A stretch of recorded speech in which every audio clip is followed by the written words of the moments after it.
Hello and welcome back to my YouTube channel. Hope are all doing well. तो देखो, आज हम geography के कुछ क्वेश्चंस को यहाँ पर डिस्कस करेंगे। अगर आप ग्रेजुएशन लेवल के एग्जाम्स की तैयारी कर रहे हो तब ये क्वेश्चंस आपके लेवल के हैं और आपके आने वाले एग्जाम्स में डेफिनेटली आपकी हेल्प करेंगे। देखो, इससे पहले हम पार्ट 22 यानी कि 22 वीडियोज़ ऑलरेडी डिस्कस कर चुके हैं, जिनमें हमने सिर्फ और सिर्फ जियोग्राफी के क्वेश्चन को डिस्कस करके रखा हुआ है। तो अगर आपने वो वाली वीडियोज़ अभी तक नहीं देखी है तो इस वीडियो के डिस्क्रिप्शन में जाएँ, वहाँ पर जियोग्राफी क्वेश्चन करके लिंक दिया गया होगा, उस लिंक पर क्लिक करके आप उन वीडियोज़ को देख सकते हैं। बाकी आज हम पार्ट नंबर 23 को डिस्कस करेंगे और इन क्वेश्चंस को हम बिल्कुल डिटेल में डिस्कस करेंगे। बाकी अभी तक अगर आपने हमारे चैनल को सब्सक्राइब नहीं किया है तो चैनल को सब्सक्राइब कर दें, साथ में बेल आइकन को जरूर प्रेस करें, साथ में इस वीडियो को लाइक जरूर कर दें। सो क्वेश्चन नंबर हमारा 129 है। Which of the following rocks is generally compact and resistant to erosion. तो निम्न में से कौन सी चट्टान सामान्य रूप से सघन तथा अपरदन के प्रतिरोधी होती है, तो वो कौन सी होती है? तो वो है मेटामॉर्फिक रॉक्स यानी कि कायांतरित चट्टान। ऑप्शन बी यहाँ पर करेक्ट हो जाएगा। अब देखो, ऑप्शन ए में देकर के रखा है इग्नियस रॉक्स, ऑप्शन सी में है सेडिमेंट्री और ऑप्शन बी में है मेटामॉर्फिक। तो देखो, कई बार आपसे एग्जाम्पल्स पूछ लिए जाते हैं कि इग्नियस के कुछ एग्जाम्पल्स बताओ, सेडिमेंट्री के कुछ एग्जाम्पल्स बताओ और मेटामॉर्फिक के कुछ एग्जाम्पल्स बताओ। तो देखो, मैं आपको सिंपल सा यहाँ पर बता देता हूँ। देखो, सबसे पहले ऑप्शन ए में देकर के रखा है इग्नियस रॉक्स। तो इग्नियस रॉक्स यानी कि आग्नेय चट्टानों के देखो कुछ मैं एग्जांपल्स आपको बता देता हूँ, जैसे ग्रेनाइट हो गया, बेसाल्ट हो गया, पेग्माटाइट हो गया, डायोराइट हो गया, ग्रेवो हो गया। तो ये कुछ एग्जांपल्स हैं इग्नियस रॉक्स के। ऑप्शन सी में देकर के रखा है सेडिमेंट्री रॉक्स यानी कि अवसादी चट्टान। तो अवसादी चट्टान के भी कुछ एग्जांपल्स आपको पता होने चाहिए, जैसे बलुआ पत्थर हो गया, डोलोमाइट हो गया, चूना पत्थर हो गया, कॉन्ग्लोमरेट हो गया। तो ये कुछ एग्जांपल्स हैं सेडिमेंट्री रॉक्स के। ऑप्शन बी में देकर के रखा है मेटामॉर्फिक रॉक्स यानी कि कायांतरित चट्टान। तो इसके कुछ एग्जांपल्स हैं, जैसे संगमरमर हो गया, क्वार्ट्जाइट हो गया, फाइलाइट हो गया, सिस्ट हो गया। तो ये कुछ बेसिक से क्वेश्चंस हैं, ये आपको नोट रखने हैं। अगला question, the zone separating the troposphere and the stratosphere is called. तो क्षोभ मंडल तथा समताप मंडल को पृथक करने वाले क्षेत्र को क्या कहा जाता है? अब थोड़े दिन पहले हमने ये डिस्कस किया हुआ था। इसको कहा जाता है ट्रोपोपॉज। ऑप्शन सी यहाँ पर करेक्ट हो जाएगा। अब देखो, आप सभी को पता है कि वायुमंडल में टोटल कितनी लेयर्स होती हैं? तो वायुमंडल में टोटल होती हैं 5 लेयर।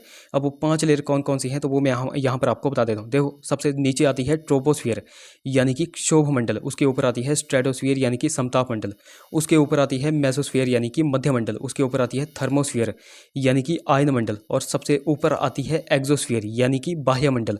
तो ये पांचों की पांचों लेयर भी आपको पता होनी चाहिए कि कौन कौन सी जो है तो किस सीक्वेंस में है। ओके, अच्छा, यहाँ से आप एक क्वेश्चन का आंसर कमेंट्स करके बताओ कि किस वायुमंडलीय जो लेयर है उसमें मौसमी घटनाएं होती हैं, ये आप नीचे कमेंट्स में बता दो। और किस वायुमंडलीय लेयर में फ्लाइंग एरोप्लेन्स जो है तो चलते हैं, ये भी आप नीचे कमेंट्स में बता दो। अगले क्वेश्चन की बात करें, Sargasso C is located in. तो सारगैसो समुद्र जो है तो अवस्थित है। तो देखो, पहले तो आपको पता होना चाहिए कि सारगैसो सी ये किस ओशन में स्थित है। क्या यह अटलांटिक ओशन में स्थित है, या फिर पैसिफिक ओशन में, या फिर इंडियन ओशन में?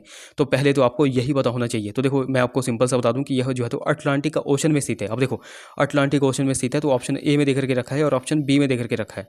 तो आपको ये भी पता होना चाहिए कि सारगैसो सागर जो है तो नॉर्थ अटलांटिक ओशन में स्थित है या फिर साउथ अटलांटिक ओशन में स्थित है। तो आप सभी को नोट रखना है कि सारगैसो समुद्र जो है तो नॉर्थ अटलांटिक ओशन में स्थित है। सो ऑप्शन ए यहाँ पर देखो बिल्कुल करेक्ट हो जाएगा। अब देखो, अटलांटिक ओशन की यहाँ पे बात की गई है।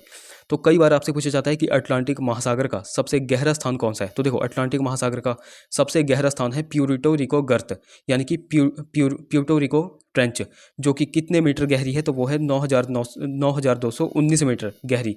ये भी आपको नोट रखना है। फिर आपसे पूछा जाता है इंडियन ओशन यानी कि हिंद महासागर का सबसे गहरा स्थान कौन सा है? तो वो है सुंडा गर्त, और कितना मीटर यह गहरा है? तो 7,725 मीटर यह टोटल जो है तो गहरा है। अच्छा, यहाँ से भी आप एक क्वेश्चन का आंसर कमेंट्स करके बताओ कि पैसिफिक ओशन यानी कि प्रशांत महासागर का सबसे गहरा स्थान कौन सा है और कितना मीटर यह गहरा है? ये आप नीचे कमेंट्स में बता दो। क्वेश्चन हमारा 132 है। The main economic activity of bushman is. तो बुशमैन के मुख्य आर्थिक क्रियाकलाप कौन से हैं? अब देखो, यहाँ पर बुशमैन की बात की गई है तो सबसे पहले आपको पता होना चाहिए कि बुशमैन है क्या। तो देखो, मैं आपको बता दूं कि बुशमैन एक ट्राइब है, एक जनजाति है, जो कि कहाँ पर पाई जाती है? तो देखो, ये पाई जाती है अफ्रीका कॉन्टिनेंट में। अब अफ्रीका कॉन्टिनेंट में यह पाई जाती है तो आपको उन देश के नाम भी पता होने चाहिए जहाँ पर जो है तो बुशमैन जनजाति पाई जाती है। तो देखो, अफ्रीका कॉन्टिनेंट में यह बोत्सवाना देश में पाई जाती है, नामीबिया देश में पाई जाती है, साउथ अफ्रीका देश में पाई जाती है और अंगोला देश में पाई जाती है। तो ये 3-4 जो है तो देश भी आपको नोट रखने हैं जहाँ पर जो है तो बुशमैन जनजाति पाई जाती है। अब देखो, यहाँ पर आपसे सिंपल सा पूछा गया है कि बुशमैन के मुख्य आर्थिक क्रियाकलाप कौन से हैं? तो वो उनके हैं हंटिंग यानी कि शिकार करना। ऑप्शन ए यहाँ पर करेक्ट हो जाएगा। तो यहाँ से आपको बस यही नोट रखना है। बुशमैन ट्राइब का हमने देख लिया कि बुशमैन ट्राइब कहाँ पर पाई जाती है, तो वो पाई जाती है अफ्रीका कॉन्टिनेंट में। यहाँ से आप एक क्वेश्चन का आंसर कमेंट्स करके बताओ कि रेड इंडियन ट्राइब ये कहाँ पर पाई जाती है, ये आप नीचे कमेंट्स में बता दो। अगले क्वेश्चन की बात करें, क्वेश्चन नंबर हमारा 133 है, which country tops the world in production of gold. तो सोने के उत्पादन में कौन सा देश विश्व में प्रथम स्थान पर है। तो देखो सोने के उत्पादन में कौन सा देश विश्व में प्रथम स्थान पर है। 133 का देखो ऑप्शन डी करेक्ट हो जाएगा, तो वो है चाइना। ऑप्शन डी यहाँ पर करेक्ट हो जाएगा। अब मैं आपको ये जो है तो 2021 के आंकड़ों के अनुसार बता रहा हूँ कि चाइना जो है तो सोने के उत्पादन में जो है तो विश्व में प्रथम स्थान पर है। अच्छा, कितने टन का यह उत्पादन करता है। तो देखो यह 380 मैट्रिक टन का उत्पादन कर लेता है अकेले ही। और दूसरे नंबर पर कौन सा है, तो दूसरे नंबर पर है ऑस्ट्रेलिया। और तीसरे नंबर पर कौन सा देश है, तो वो है रशिया। तो ये भी आपको टॉप 3 कंट्रीज नोट रखनी है। अगले क्वेश्चन की बात करें, in monsoon region the maximum range occur in. तो मानसून क्षेत्रों में महत्तम वर्षा होती है, तो कब जो है तो मानसून के क्षेत्र में सबसे ज़्यादा वर्षा होती है, तो वो होती है समर में। आप सभी को पता है, ऑप्शन ए यहाँ पर करेक्ट हो जाएगा। आपसे क्वेश्चन पूछा जाता है कि भारत में सबसे ज़्यादा वर्षा जो है तो कब होती है। तो देखो भारत में सबसे ज़्यादा वर्षा होती है साउथ वेस्ट मानसून से, यानी कि दक्षिणी पश्चिमी मानसून से। तो ये भी आपको यहाँ पर नोट रखना है। अगला question, port Arthur is an. तो पोर्ट पतन या फिर आर्थर है एक, तो यह क्या है, तो यह है एक लेक पोर्ट। ऑप्शन ए यहाँ पर करेक्ट हो जाएगा। अब ये आपको पता होना चाहिए कि पोर्ट आर्थर ये जो लेक पोर्ट है ये है कहाँ पर, तो यह है यूएसए में स्थित है। ये भी आपको नोट रखना है। अगले क्वेश्चन की बात करें, the capital of Botswana is. तो बोत्सवाना की राजधानी कौन सी है। अब देखो अभी थोड़े पहले हमने एक क्वेश्चन डिस्कस किया हुआ था कि बोत्सवाना में कौन सी जनजाति पाई जाती है। तो बोत्सवाना में कौन सी जनजाति पाई जाती है, तो वो पाई जाती है बुशमैन ट्राइब। अब यहाँ पर आपसे पूछ लिया गया है कि बोत्सवाना की राजधानी कौन सी है। तो देखो बोत्सवाना की राजधानी है गैबोर्न। ऑप्शन ए यहाँ पर करेक्ट हो जाएगा। अच्छा, साउथ अफ्रीका, साउथ अफ्रीका की कैपिटल क्या है, साउथ अफ्रीका की राजधानी क्या है। तो देखो साउथ अफ्रीका की टोटल 3 कैपिटल्स हैं, 3 राजधानियां हैं। वो कौन कौन सी हैं, तो वो है कैप टाउन, प्रिटोरिया और ब्लोमफोंटेन। तो ये भी आपको यहाँ पर नोट रखनी है। अगले क्वेश्चन की बात करें, the highest growth rate of population in south Asia is found in. तो दक्षिण एशिया में महत्तम जनसंख्या वृद्धि दर पाई जाती है। तो आप सभी को पता है कि दक्षिण एशिया में महत्तम जनसंख्या वृद्धि दर जो है तो बांग्लादेश में पाई जाती है। ऑप्शन बी यहाँ पर करेक्ट हो जाएगा। यहाँ से आपको बस यही नोट रखना है। बाकी अभी तक अगर आपने हमको टेलीग्राम और इंस्टाग्राम पे फॉलो नहीं किया है तो वहाँ पर जाकर फॉलो कर लें। लिंक आपको देखो डिस्क्रिप्शन में मिल जाएगा। बाकी देखो डिस्क्रिप्शन कई बार जो है तो लिंक कई बार चलता नहीं है, तो आपको सिंपली टेलीग्राम पे जाना है और @लेट्स प्रिपेयर टू सर्च करना है, आपको हमारा चैनल मिल जाएगा। उसी प्रकार आपको इंस्टा पे जाकर के लेट्स प्रिपेयर टुगेदर सर्च करना है। अगले क्वेश्चन की बात करें, the Patkai boom and Naga ranges of Purvanchal from water shade between. तो पूर्वांचल की पटकाई बूम तथा नागा श्रृंखला किसके मध्य जल छप्पर बनाती है, तो वो बनाती है भारत तथा बर्मा, जो कि वर्तमान में म्यांमार के नाम से प्रसिद्ध है। तो भारत तथा म्यांमार के बीच यह जो है तो जल छप्पर बनाती हैं। ऑप्शन सी यहाँ पर करेक्ट हो जाएगा। अब देखो सबसे पहले आपको पता होना चाहिए कि पटकोई बूम पहाड़ियाँ ये किस स्टेट में पड़ती हैं, तो यह पड़ती हैं अरुणाचल प्रदेश में। फिर आपको पता होना चाहिए कि नागा पहाड़ियाँ ये कहाँ पर पड़ती हैं, तो ये पड़ती हैं नागालैंड में। अब देखो अरुणाचल प्रदेश की मैंने आपको बताई पटगोई बूम, कुछ एक पहाड़ियाँ और भी आपको नोट रखनी है अरुणाचल प्रदेश की।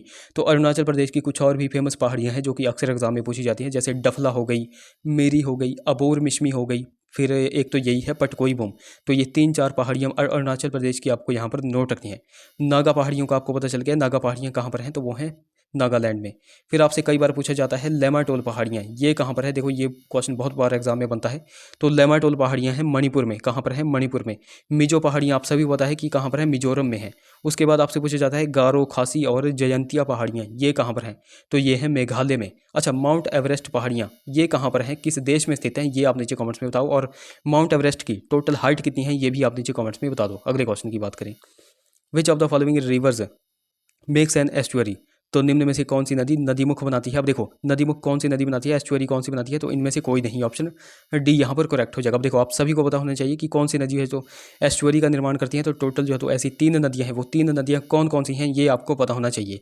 तो वो एक तो है नर्मदा, एक है ताप्ती और एक है पेरियार। तो ये तीनों की तीनों नदियाँ आपको नोट रखनी है, नर्मदा, ताप्ती और पेरियार। ये तीनों नदियाँ जो है तो एस्चुअरी का निर्माण करती हैं। अगले क्वेश्चन की बात करें, क्वेश्चन हमारा 140 है, which of the following states is the largest producer of marine fishing. तो निम्न में से कौन सा सबसे बड़ा दरियाई मत्स्य उत्पादक राज्य है। अब देखो इस क्वेश्चन में थोड़ा कंफ्यूजन है, क्योंकि हिसाब से देखा जाए कई बार तमिलनाडु आ गया जाता है, कई बार जो है तो पश्चिम बंगाल जो है तो टॉप कर लेता है। तो इस क्वेश्चन का राइट ऑप्शन आप नीचे कमेंट्स में बताओ कि इस क्वेश्चन का राइट ऑप्शन अकॉर्डिंग टू 2021 सर्वे जो है तो क्या होना चाहिए, ये आप नीचे कमेंट्स में बता दो। अगले क्वेश्चन की बात करें, India is the biggest producer of which of the following horticulture commodities. तो निम्न में से किस बगायती वस्तु का भारत का सबसे बड़ा उत्पादक है, तो वो कौन सा है, तो वो है ब्लैक पेपर यानी कि काले मिर्च का। ऑप्शन ए यहाँ पर करेक्ट हो जाएगा। आपसे क्वेश्चन क्या पूछा जाता है, आपसे क्वेश्चन पूछा जाता है कि सबसे ज़्यादा हॉर्टिकल्चर कमोडिटीज़ का उत्पादन कर तो हम क्वेश्चन को डिस्कस कर रहे थे कि सबसे ज़्यादा हॉर्टिकल्चर कमोडिटीज़ का उत्पादन करने वाला देश कौन सा होता है, तो वो है चाइना। कौन सा है? चाइना। और सेकंड नंबर पर कौन सा आता है, तो वो आता है इंडिया। तो ये भी आपको यहाँ पर नोट रखना है। क्वेश्चन हमारा 142 है। Sassoon Dock a major fishing harbour is in. तो सेशन डॉक गोदी एक मुख्य फिशिंग पतन है जो कि कहाँ पर स्थित है, तो वो है मुंबई में स्थित। ऑप्शन ए यहाँ पर करेक्ट हो जाएगा। तो देखो गाइज, ये थे हमारे कुछ क्वेश्चंस। आई होप वीडियो आपको इन्फॉर्मेटिव लगी होगी। अगर वीडियो अच्छी लगी है तो जरूर से इसे लाइक करें, शेयर करें, चैनल को सब्सक्राइब करें, साथ में हमें टेलीग्राम और इंस्टाग्राम पे फॉलो करना बिल्कुल भी ना भूलें। तो चलिए मिलते हैं हम अगली वीडियो में। Till then take care.